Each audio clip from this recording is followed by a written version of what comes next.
Shalom. It's difficult really to know what words I can offer at this most traumatic time for your country when there is so much suffering, so much pain. But when one looks back into history of the human race, one still sees so much endless conflict and aggression. Tribe against tribe, nation against nation.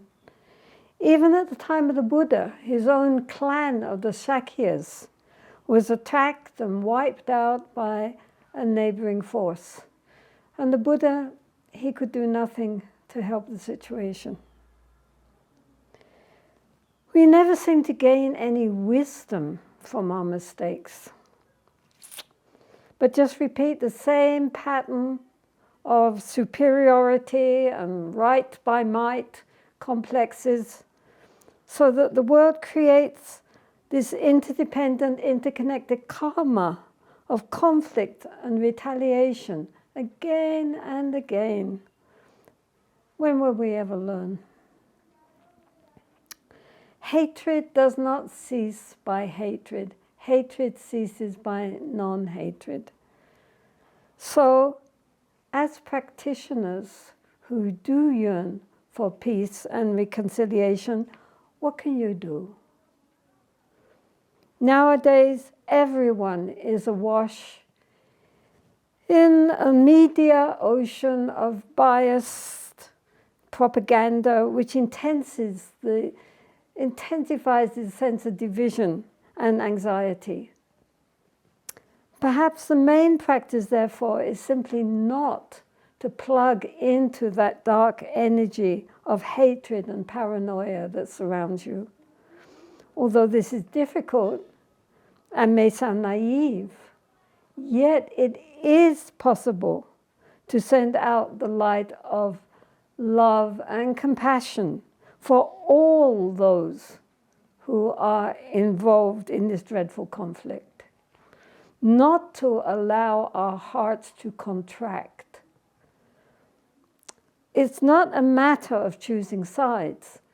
Everyone is a victim of prior conditioning, and everyone, though they may hope for satisfaction, yet because of our blindness and our deep negative conditioning, they continue to create suffering for themselves and for so many others. It is so sad. So perhaps you could just sit quietly with your grief and with your deep, fearful anxiety, along with any hatred or resentment that may be there, and just allow the feelings to arise without trying to suppress them or even to change them. If one feels like crying, then just cry. If the feelings are heart-rending, then allow them to tear at your heart. Do not analyze the feelings, but be with them.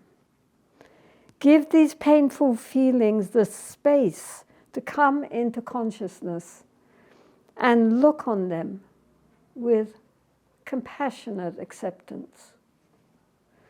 Finally, sit with loving kindness and compassion for yourself and for your loved ones, and also for those that one finds difficult to love at this time. Just as the Buddhas and Bodhisattvas have unconditional love for all sentient beings, likewise, I will cultivate love and compassion for all beings without discrimination. May all beings be well and happy and free from suffering. Imagine this like a warm light that radiates from your heart and gradually spreads out to encompass your neighborhood, city, and then all of Israel. From Israel, the light of love and peace gradually reaches out to cover neighboring countries and eventually the whole globe, dispelling the darkness of hatred and paranoia, the psychic pollution of greed and aggression. This beautiful world is aglow with peaceful reconciliation and religious tolerance. How wonderful! How sublime! This is our true nature when finally we wake up. Shalom.